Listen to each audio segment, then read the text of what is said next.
Hi, my name is Cohen Payne, and the next question I will be doing is what compromises were made at the Constitutional Convention?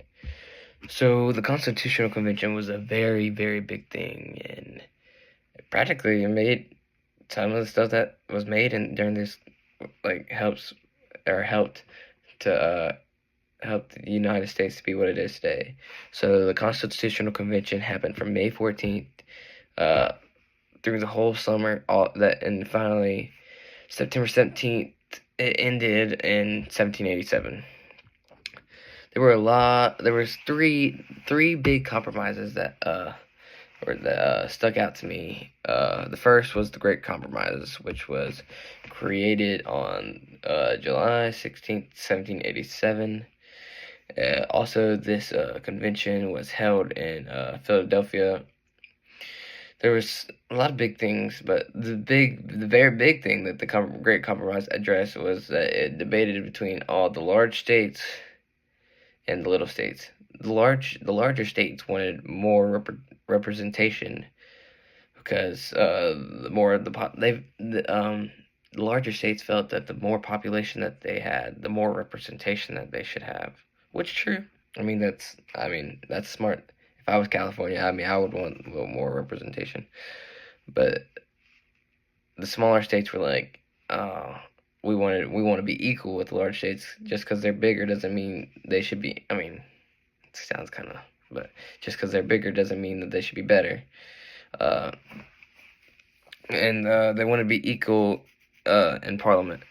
The solution to this was that this Great Compromise established a bicameral legislature with the House of Representatives based on the populations of all these states. With that, it came with a Senate that showed equal representation for each state. So each state had their equal representation. With this Great Compromise, it wouldn't be possible without Roger Sherman, who was a delegate from the state of Connecticut. And during the convention in 1787, he was the one that, I guess, created it too. And I feel like this is probably the biggest thing that came out from it, but it has truly had a big impact on what America is today. Next, the Three-Fifths Compromise was also created during the Constitutional Convention on July 12th, 1787. This constitution was created by the delegate James Wilson. James Wilson was a very, very important person back then. He was, I think he was one of the, I'd have to check, but I will just say this. He signed the Declaration of Independence, which is obviously pretty big, so as you can tell, he served on the Supreme Court, so he's a pretty big guy. This constitution agreed, though, that 3/5 of an enslaved population would be counted towards the state's population. It was the reason for this constitution was the South wanted to count all these slaves that they had towards the population, which, yeah. Even though the North was not in agreement, though. They did not want to count these slaves as towards their population. Just overall, not as big as the Great Compromise, but it helped to keep balance between the free and slave states in the North and in the South.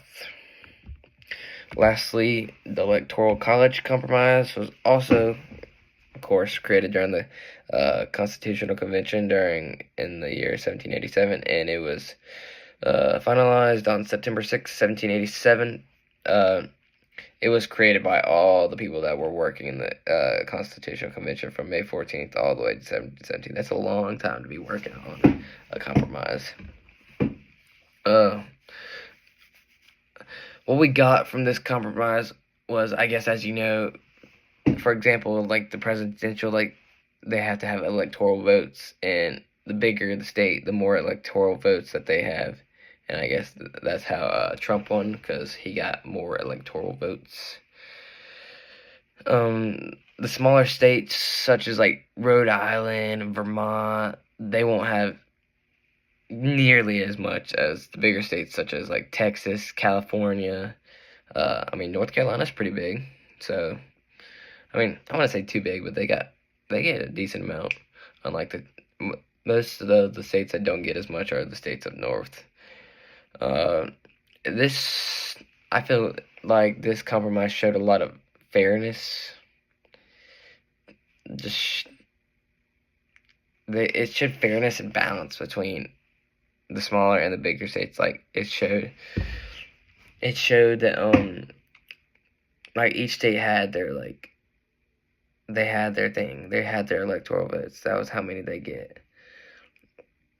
The smaller states were happy and satisfied, and were not being overshadowed by the bigger states. And I feel like, in my opinion, this was a very needed compromise. And as you can tell, it's very helpful. So, thank you.